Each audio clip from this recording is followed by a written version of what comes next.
Spoiler alert! Hey, real quick, we're about to talk about plot holes in The Invisible Man. If you haven't seen the movie yet, you've been warned. Spoiler alert.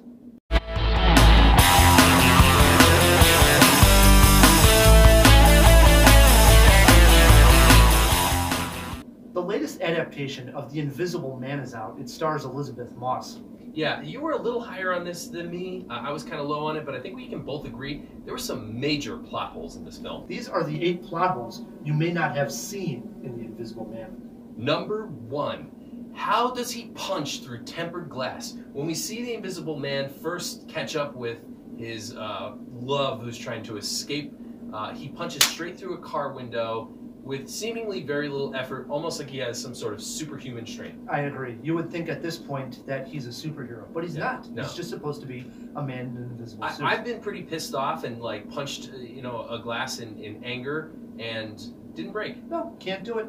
It's pretty hard. You need a special tool for that. I agree with you. Number 2, there's a scene right after this where Elizabeth Moss's character is outside on her porch and she's cold. It's cold air, and you see her breath.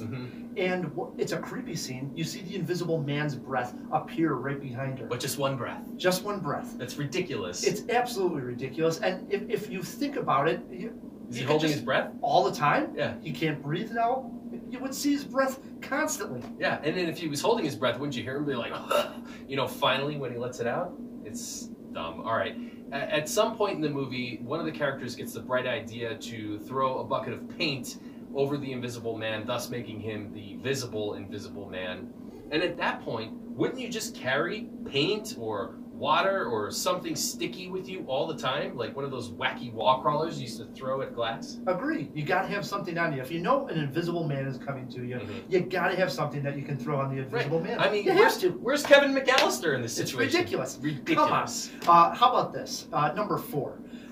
Finally, when the suit is damaged that turns this man invisible, it's done by a pen. A pen. A pen. A pen. Right? Yet, there's been major action scenes with this man wearing the suit, and nothing's happened to the suit the entire time he's invisible. But now, all of a sudden, a pen hits the suit, and he becomes visible. Right. He's been smashed with plates, ceramic plates have shattered over his head, and none of the optics that make up his suit were damaged. A pen. Unreal.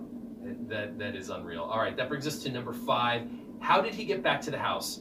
And didn't the Uber driver see him? At some point, Elizabeth Moss calls an Uber to take her to the Invisible Man's house because she needs to retrieve something. And this drive takes a really long time. Like the sun comes up. At least an hour, 2 hours. Maybe, right? She crosses the Golden Gate Bridge. She goes out to the country of San Francisco. And she's retrieving the items she left in the house. And lo and behold, the Invisible Man shows up. I mean, I guess the Uber driver wouldn't have seen him, but he must have seen the vehicle he pulled up in, right? Very plus, strange. How did he get there that fast? It's just dumb. Very dumb. One of the better scenes, for number 6, one of the better scenes involves Elizabeth Moss going up to the attic to find the Invisible Man's phone. Right. But how did the Invisible Man ever get up to the attic without anybody seeing him? This is an attic that needs a pull-down ladder and or the new ladder that she had purchased. Right. So even though he's invisible, you still have to climb up to the attic. Right. He would have been seen. They don't, in fact, the whole ladder thing is a plot point in the movie because the character is repairing his house or painting or something, and she buys them a new ladder. So, like, the Invisible Man must have used one of those ladders to get up to the attic. Was it the janky ladder? Or was it the new ladder? Some invisible ladder? Somebody must have seen him. All right, that brings us to number 7. What about the dog? I mentioned how she gets back to the house, Ryan, and lo and behold, her old dog, who she tried to rescue but failed at the beginning of the movie, is still in the house. But yet, all the furniture has been covered. Obviously, the police have been there because there was a suicide, right? But the dog's still there. They investigated this crime scene. They covered all the furniture in plastic, but they just left the dog. Yeah, unbelievable. We're animal cruelty? Right? Who leaves a dog at a crime scene? All right, number 8. Throughout this entire movie at this point, we've seen the Invisible Man show unbelievable amount of strength. You mentioned he just punches right through a car window. It's incredible. Yet at the end, the pivotal time he needs to use that strength, when there's a knife involved, he can't stop the knife. Right. All of a sudden now, he doesn't have the strength to actually stop a knife from cutting him. just preposterous. That just doesn't make sense. Absolutely, it doesn't. We've seen him with these tremendous feats of strength. He's punched through glass. He's beaten up characters. I mean, sure, he's invisible, but he's taken on people who are really strong. And even if I close my eyes, I'm pretty sure I could kick your ass. I doubt that. Those are alright plot holes you may have missed in The Invisible Man. Yeah, this movie's pretty paper thin. It's almost translucent. I give it a little bit better than that. I'm recommending, but it does have its problems. It's got some good scary beats in the beginning, but overall, meh.